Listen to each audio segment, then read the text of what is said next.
Iran के बाद Saudi अरब का एक और मुल्क के साथ सिफारती ताल्लुकात बहाल करने का ऐलान। सऊदी हुकूमत का अमेरिका के अहम पड़ोसी से तमाम तनाज़ात खत्म करने का फरमान। गैर मुल्की खबरसां एजेंसी के मुताबिक सऊदी अरब और कनाडा ने सिफारती ताल्लुकात बहाल करने का ऐलान कर दिया। दोनों ममालिक ने 2018 से जारी तनाज़ात को खत्म करते हुए 6 साल बाद ताल्लुकात बहाल करने का फैसला कर लिया। सऊदी वली अहद मोहम्मद बिन सलमान और कनाडा के वज़ीर आज़म जस्टिन ट्रूडो के दरमियान बैंकॉक में होने वाली मुलाकात में दोनों ममालिक ने सफीरों की तकर्रुरी का भी ऐलान कर दिया।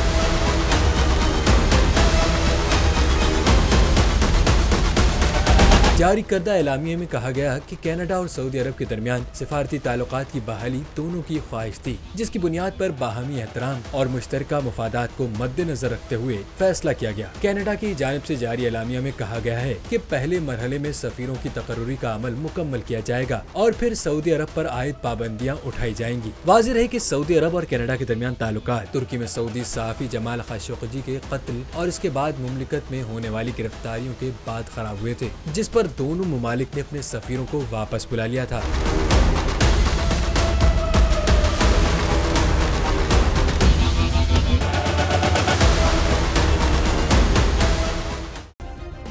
सब्सक्राइब करें और बेल दबाएं ताकि कोई खबर रह न जाए।